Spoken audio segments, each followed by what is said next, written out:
Hello everyone, this is Ruchika चुग। आज हम discuss करने जा रहे हैं अर्थमेटिक प्रोग्रेशन का पार्ट 3। तो देखते हैं उसमें क्या है।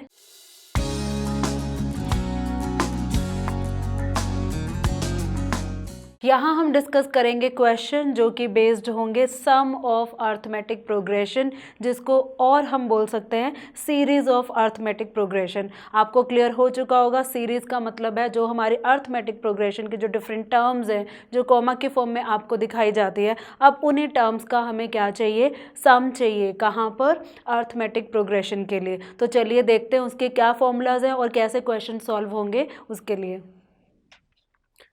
सम of first n terms of an AP के अगर हम फॉर्मूला की बात करें तो यहाँ पर हम दो फॉर्मूला के साथ डील करते हैं। सबसे पहला फॉर्मूला है सम टू n टर्म्स की बात करें। सम टू n टर्म्स का मतलब कि जो टोटल नंबर ऑफ टर्म्स हैं उसको n के साथ यहाँ डिनोट किया गया है। यहाँ पर SN का मतलब है, S का मतलब है सम और N का मतलब हम कितनी टर्म्स ले रहे हैं वहाँ पे। अगर हम 3 टर्म्स ले रहे हैं तो S3 मतलब फर्स्ट सेकंड थर्ड 3 टर्म का सम होगा। अगर वहाँ पर 10 टर्म्स ले रहे हैं तो वो हो जाएगा S10, जिसका मतलब होगा फर्स्ट टर्म से लेके 10 टर्म्स सारे टर्म्स का हमें क्या करना है, सम करना है। तो सम टू n टर्म्स को डिनोट किया जाएगा SN के साथ। S का मतलब सम और N का मतलब कितनी टर्म्स को हम कंसीडर कर रहे हैं उस AP के लिए। और फॉर्मूला क्या है, n/2। n की वैल्यू मतलब वही टोटल नंबर ऑफ टर्म्स जो AP के लिए कंसीडर होगी। n/2 इंटू 2a, जहाँ पे a का मतलब है फर्स्ट टर्म, जैसे कि हमने जनरल फॉर्मूला में भी डिस्कस किया है। n फिर से हमारा आ गया जो कि क्या होना चाहिए, टोटल नंबर ऑफ टर्म्स होनी चाहिए। और d आपको मालूम ही है, d हमारा क्या है, कॉमन डिफरेंस है। जस्ट फॉर्मूला नया आया है क्योंकि यहाँ पर हम सीरीज की बात कर रहे हैं, यहाँ पर हम सम की बात कर रहे हैं। जनरल फॉर्मूला अगर आपको याद हो, जनरल फॉर्मूला हमारा था an is equal to a plus n-1 into d. ये फॉर्मूला हमारा जनरल टर्म के लिए था, मतलब कोई भी टर्म हमें अगर निकालनी है तो इस फॉर्मूला के साथ निकाला जाएगा। लेकिन इस फॉर्मूला को आप ध्यान से देखो, ये फॉर्मूला हमें देगा सम ऑफ जितनी भी टर्म्स हमें दी जाएंगी उन सभी का। फॉर्मूला एक बार फिर से ध्यान से देखते हैं, ये है n/2 into 2a plus n-1 whole into d. दोनों फॉर्मूलाज काफ़ी सिमिलर लग रहे हैं, तो कंपेयर करके आप लर्न करेंगे और प्रैक्टिस से वो अपने आप ऐसे ही लर्न हो जाएगा। यहाँ मैंने फॉर्मूले इसलिए बोले हैं क्योंकि सम ऑफ टर्म्स को निकालने के 2 फॉर्मूले हैं। एक फॉर्मूला तो आपको यहाँ पे दिख रहा है, नेक्स्ट फॉर्मूला क्या है वो देखते हैं। नेक्स्ट है again sum to n terms की बात कर रहे हैं, तो फिर से हम बात करेंगे SN की, और जो इसका दूसरा फॉर्मूला बनेगा वो बनेगा n/2 whole into a plus l।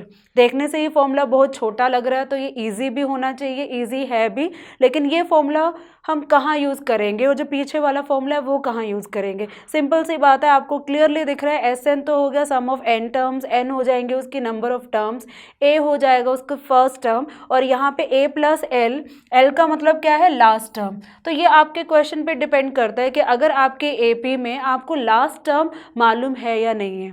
अगर लास्ट टर्म मालूम है तो हम इस फॉर्मूला को अप्लाई कर सकते हैं, अगर नहीं मालूम है तो फर्स्ट वाला फॉर्मूला लगा सकते हैं। तो हमें क्या करना है, जैसे ही कोई क्वेश्चन आपको गिवन होगा, जो भी आपसे पूछा जाएगा, आप उसको फ्रेम करेंगे दो चीज़ों के बीच में। वो दो चीज़ें क्या हैं, एक साइड हम लिख देंगे गिवन और एक साइड हम लिख देंगे जो हमें निकालना है। फिर गिवन एंड निकालने के इन चीज़ों को हम आपस में कंपेयर करेंगे और वहाँ जाके फॉर्मूला चेक करेंगे कौन सा फॉर्मूला लग सकता है। तो जो ईजी होगा वही करेंगे। तो चलिए स्टार्ट करते हैं कि ये काम कैसे करें, ये कैसे क्वेश्चन को हम सॉल्व करें। जैसे कि फर्स्ट क्वेश्चन यहाँ पे दिखाया गया है, find the sum of first 22 terms, मतलब सम निकालना है, 22 टर्म्स का सम निकालना है। और AP यहाँ पे शो की गई है एज 8, 3, -2 एंड सो ऑन। तो हमें क्या करना है, सबसे पहले जो चीज़ें दी गई हैं वो लिखेंगे, गिवन थिंग्स लिखेंगे, जो निकालनी है वो लिखेंगे, फिर चेक करेंगे कौन सा फॉर्मूला लग सकता है। तो इस AP के अकॉर्डिंगली हम लिख सकते हैं फर्स्ट टर्म जिसकी वैल्यू है 8, तो a की वैल्यू 8 है। नेक्स्ट हम देख सकते हैं d, क्योंकि AP गिवन है तो d निकाला जा सकता है। d क्या होगा, second term minus first term, 3 - 8, 3 - 8 होगा -5। तो ये दो चीज़ें हमने एपी को देख के निकाल लिया। क्वेश्चन में उन्होंने बोला find the sum of first 22 terms. 22 terms का मतलब उन्होंने काउंटिंग ऑफ टर्म्स दे दी है। काउंटिंग ऑफ टर्म्स का मतलब n की वैल्यू हमें दे चुके हैं 22। क्या करना है, हमें सम निकालना है 22 टर्म्स का, मतलब S22 की वैल्यू निकालनी है।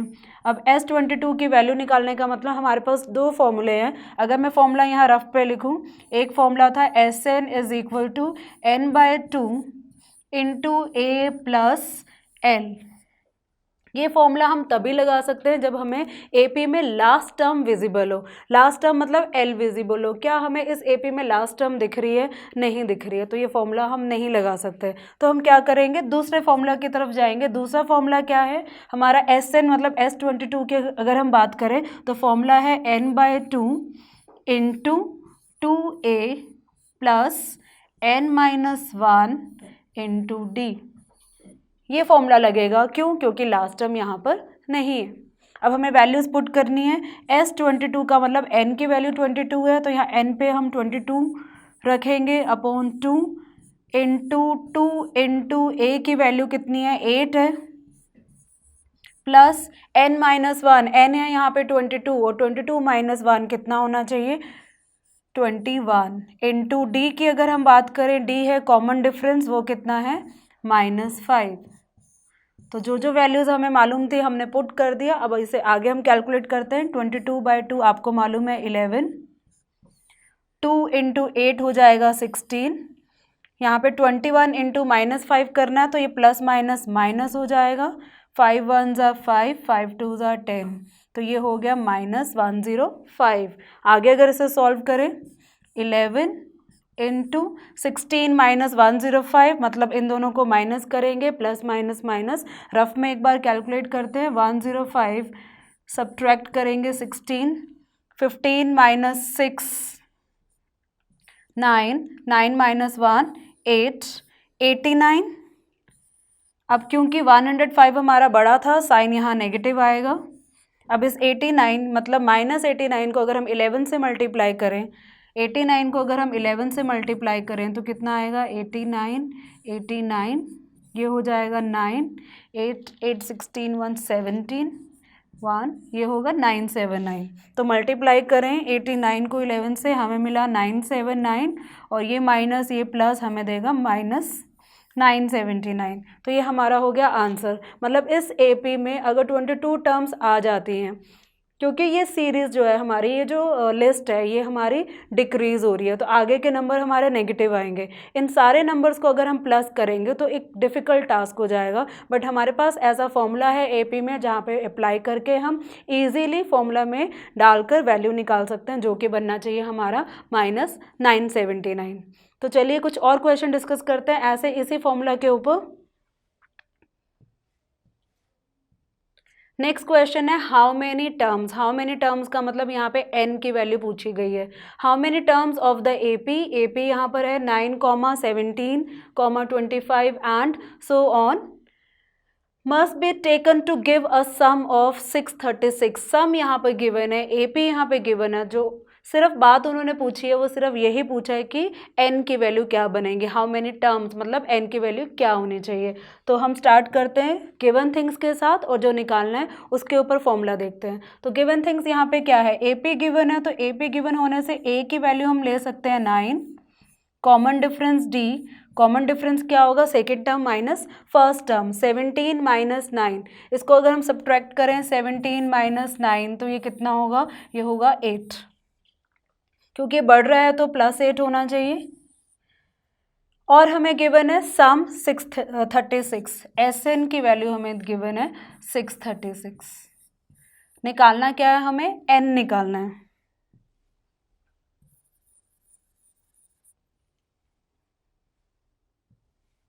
हमें यहाँ पे n की वैल्यू निकालनी है। तो चलिए स्टार्ट करते हैं। अब हमारे पास सम गिवन है तो सम वाला ही फॉर्मूला लगाएंगे। सम वाले दो फॉर्मूला हैं, एक बिगर फॉर्मूला एक शॉर्ट फॉर्मूला है। शॉर्ट फॉर्मूला हम तभी अप्लाई करते हैं जब हमें सीरीज़ में या हमारी प्रोग्रेशन में लास्ट टर्म विजिबल हो। यहाँ पे लास्ट टर्म ना तो क्वेश्चन में दी है ना ही हमें इस लिस्ट में दिख रही है, तो वो फॉर्मूला हम नहीं लगा सकते, बड़े वाला फॉर्मूला लगाएंगे। तो स्टार्ट करते हैं फॉर्मूला लगाना। फॉर्मूला है हमारा SN is equal to n/2 into 2a plus n-1 into d। Value put करते हैं। एस से एन हमें मालूम है, सम गिवन है 636, n हमें नहीं मालूम, n एज इट इज़ रहेगा अपॉन 2 इंटू 2 इंटू ए हमारी फर्स्ट टर्म 9, 9 इंटू 2 हो जाएगा 18 प्लस n हमें नहीं मालूम n-1 और d की वैल्यू हम पहले दिखा चुके हैं, वो है 8। आगे सॉल्व करते हैं। 636 अपॉन n/2 इंटू 18, इस ब्रैकेट को ओपन करते हैं। n इंटू 8 हो जाएगा 8n, -1 इंटू 8 हो जाएगा -8। आगे सॉल्व करते हैं। 636 अपॉन n/2 इंटू 18 माइनस 8 हो जाएगा 10 प्लस 8n। आगे सॉल्व करते हैं। 636 अपॉन n/2, अब ये n/2 को एक बार 10 से मल्टीप्लाई करेंगे, फिर से n/2 को एक बार 8n से मल्टीप्लाई करेंगे क्योंकि हमें ब्रैकेट को ओपन करना है। So n/2 into 10 plus n/2 into 8n। आगे सॉल्व करें। 636 is equal to n/2 into 10, 2 and 10 को सॉल्व करेंगे तो कट जाएगा 5 एंड 2 5 10 एंड 5 इंटू n हो जाएगा 5n प्लस 2 एंड 8 यहाँ कैंसिल हो सकता है 4 से, और n इंटू n हो जाएगा n स्क्वायर, तो ये बनना चाहिए 4n स्क्वायर। फर्दर अगर सॉल्व करें तो यहाँ पर हमारी कुछ इक्वेशन बनेगी, वो चेक करते हैं इक्वेशन क्या है। 636 को मैं उधर लेके जाना चाहूँगी तो ये यहाँ पर रह जाएगा 0 is equal to 5n plus 4n square minus 636। इसको अगर ध्यान से देखा जाए, ये एक ऐसी इक्वेशन है जहाँ पे 3 टर्म्स हैं, वन साइड में 3 टर्म्स है, वन साइड 0 है, और उन तीनों टर्म की अगर मैं डिग्री की बात करूं, डिग्री 2 है, तो कहीं ना कहीं ये हमें क्वाड्रेटिक इक्वेशन दिख रही है, बट ये क्वाड्रेटिक इक्वेशन स्टैंडर्ड फॉर्म में नहीं है, तो उसको हम क्या करते हैं, स्टैंडर्ड फॉर्म में लेकर आते हैं। तो वो स्टैंडर्ड फॉर्म क्या होगा, मैं इस LHS राइट हैंड साइड को LHS में लेके जा रही हूँ और LHS को राइट हैंड साइड लेके जा रही हूँ, तो ये बनेगा 5n plus 4n square minus 636 is equal to 0। जब हम दोनों साइड एक्सचेंज करते हैं तो उस केस में हम साइंस को एज इट इज़ रहने देते हैं। अब यहाँ पे क्वाड्रेटिक इक्वेशन की साइड्स तो ठीक हो चुके हैं लेकिन स्टैंडर्ड फॉर्म नहीं है, इसको स्टैंडर्ड फॉर्म में लेकर आएंगे तो ये बनेगा 4n square plus 5n minus 636 is equal to 0। अब मैं स्टैंडर्ड फॉर्म में इसको क्यों लेकर आई हूँ, क्योंकि क्वाड्रेटिक इक्वेशन है, क्वाड्रेटिक इक्वेशन को स्टैंडर्ड फॉर्म में लाने से क्या होगा, इसको हम फैक्टराइज कर पाएंगे, और जब ये फैक्टराइज हो जाएगी तो उसका मतलब क्या होगा, उस इक्वेशन का सॉल्यूशन मिलेगा, और वो सॉल्यूशन कुछ नहीं होता, वो वहाँ पे यूज़ होने वाले वेरिएबल की वैल्यू होती है। तो यहाँ वेरिएबल n है और अल्टीमेटली हमें क्वेश्चन में क्या चाहिए, n की वैल्यू चाहिए, तो इस क्वाड्रेटिक इक्वेशन को हम सॉल्व करेंगे, मतलब कि फैक्टराइज करेंगे। अब फैक्टराइज करने के कई मेथड हैं, हमने पिछले चैप्टर में ये डिस्कस किया है जब हमने क्वाड्रेटिक इक्वेशन डिस्कस की थी। तो अगर मैं यहाँ ध्यान दूँ, 3 टर्म्स हैं क्वाड्रेटिक इक्वेशन की, और अगर बात की जाए फैक्टराइजेशन के मेथड की तो आपको याद होगा हम बीच वाली टर्म को स्प्लिट करते हैं, इस तरह से स्प्लिट करते हैं कि जो 2 नंबर्स आएंगे स्प्लिट करने के बाद उनका जो प्रोडक्ट है वो फर्स्ट एंड लास्ट टर्म के बराबर होना चाहिए। तो आइए सॉल्व करते हैं। तो फर्स्ट यहाँ पे जो कोफिशिएंट है फर्स्ट टर्म का 4 है, लास्ट जो कॉन्स्टेंट टर्म है वो है -636। इसको अगर मैं मल्टीप्लाई करूँ 636 को 4 के साथ, तो मल्टीप्लाई करके देखते हैं, 6 4 ज़ा 24, 3 4 12 एंड 2 14, 6 4 24 एंड 1 25। हमारे पास ये जो नंबर है 2544। अब ये नंबर हमें क्या करना है, फैक्टराइज करना है 2 नंबर्स में, इस तरह से कि वो 2 नंबर को मल्टीप्लाई करके मिलना चाहिए 2544, और उन दोनों नंबर को ऐड करके मिलना चाहिए 5n। तो वो 2 नंबर मैं आपको बता देती हूँ, वो है 4n स्क्वायर, मैं ऐसे ही लिख रही हूँ, वो 2 नंबर है 53 एंड 48। 53 एंड 48, इन दोनों को क्या करें कि 5 आ जाए, इन दोनों को किया जाएगा सब्ट्रैक्ट, और सब्ट्रैक्ट करने के बाद हमें क्योंकि साइन पॉजिटिव चाहिए तो बड़े वाले को पॉजिटिव होना पड़ेगा और छोटे वाले को नेगेटिव होना पड़ेगा। 5n है तो ये ब्रेक होगा, स्प्लिट होगा 53n and 48n minus 48n। अगर इन दोनों का आप मल्टीप्लाई करोगे ये हमें देगा 2544। मल्टीप्लिकेशन में क्योंकि यहाँ नेगेटिव साइन है, 636 हमारा नेगेटिव था तो 2544 भी नेगेटिव आना चाहिए, इसलिए इन दोनों को मल्टीप्लाई जब आप करेंगे तो चेक कर लेंगे क्योंकि एक पॉजिटिव है एक नेगेटिव है तो जो इसका प्रोडक्ट है वो नेगेटिव में ही आएगा। आगे कंटिन्यू करेंगे, -636 इज इक्वल टू 0। आपको मालूम है स्प्लिटिंग मिडिल टर्म में एक बार स्प्लिट कर देते हैं तो उसके बाद एल्गोरिदम में वहाँ बताया गया था कि हमें ग्रुपिंग करनी है। ग्रुपिंग करते हैं फर्स्ट सेकंड की एंड थर्ड फोर्थ की, तो क्या बनेगा ये ग्रुपिंग की, तो इसमें कॉमन सिर्फ n आ रहा है, n ले लेते हैं कॉमन, ये मिलेगा 4n plus 53 minus 48n and minus 636, minus तो कॉमन आ रहा है और जो सबसे बड़ा नंबर ग्रेटेस्ट कॉमन फैक्टर यहाँ पे बन रहा है 12, तो अगर मैंने 12 ले लिया तो अंदर क्या होगा 12 4 ज़ा 48, 4n माइनस यहाँ ये हो जाएगा प्लस 636 को 12 से डिवाइड करेंगे, 12 5 ज़ा 60, 3 रिमाइंडर 36, 12 3 ज़ा 36 डिवाइड करके हमें मिलेगा 53 इज इक्वल टू 0। फैक्टराइज जब भी हम करते हैं क्वाड्रेटिक इक्वेशन को स्प्लिटिंग मिडिल टर्म से तो इस स्टेप में देख लेते हैं, अगर ये ब्रैकेट वाली थिंग सेम आ रही है तो मतलब हमारा फैक्टराइज ठीक हो रहा है। फर्दर अगर हम देखें इन दोनों में 4n प्लस 53 कॉमन आ रहा है, कॉमन लेते हैं 4n प्लस 53, तो अंदर क्या बचेगा n और यहाँ से हमें मिलेगा 12, n minus 12 is equal to 0। अब हमें क्या करना है, रूट्स निकालने हैं, मतलब वैल्यू ऑफ n निकालनी है।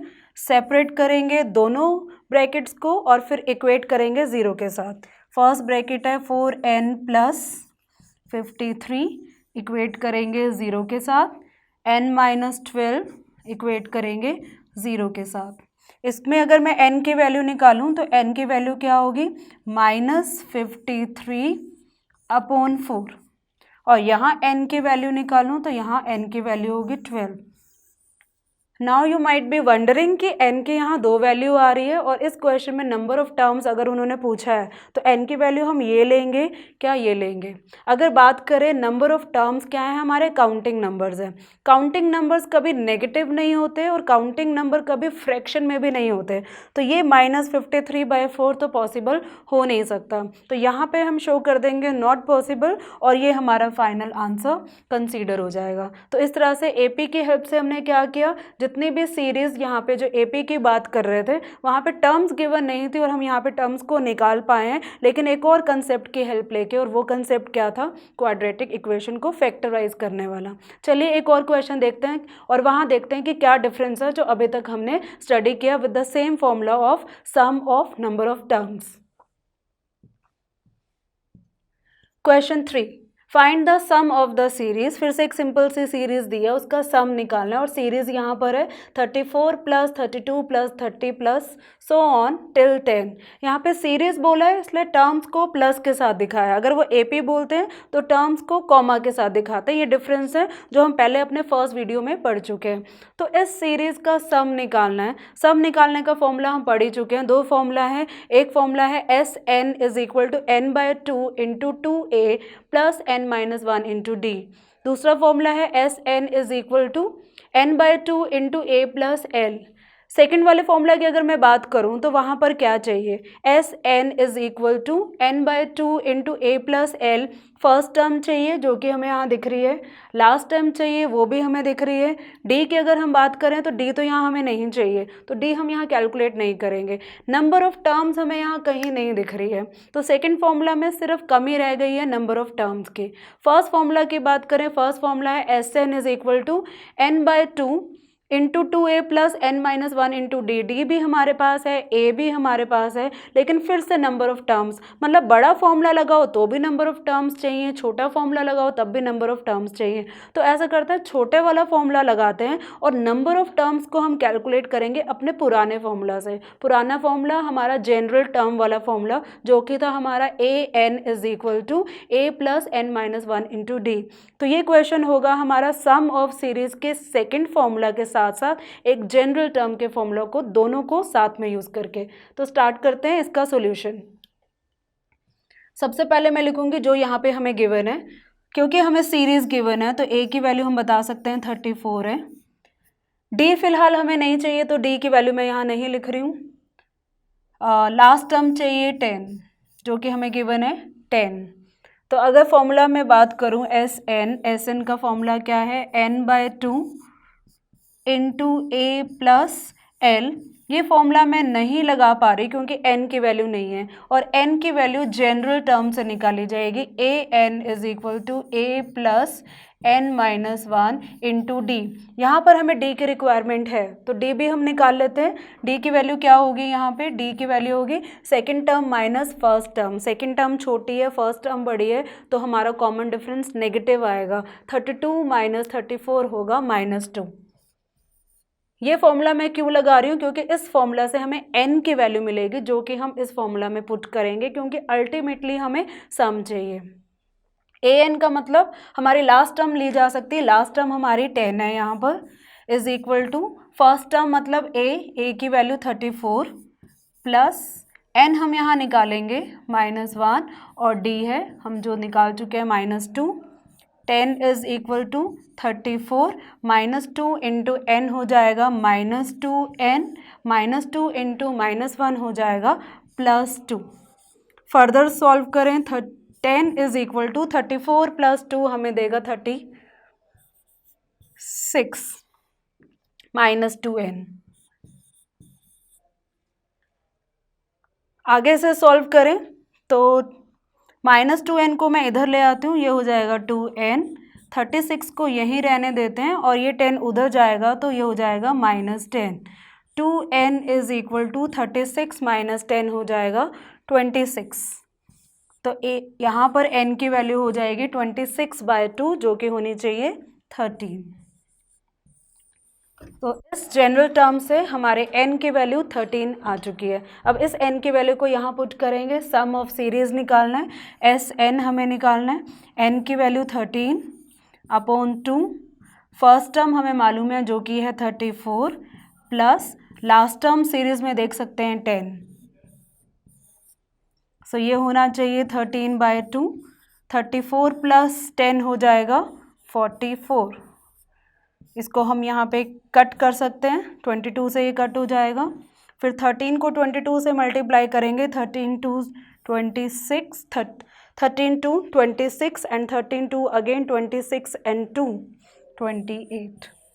286 क्या है, 286 इस सीरीज़ का सम है। हमने शॉर्ट फॉर्मूला यूज़ किया क्योंकि डी की वैल्यू नहीं थी तो हमने जनरल टर्म वाले फॉर्मूला से निकाल लिया।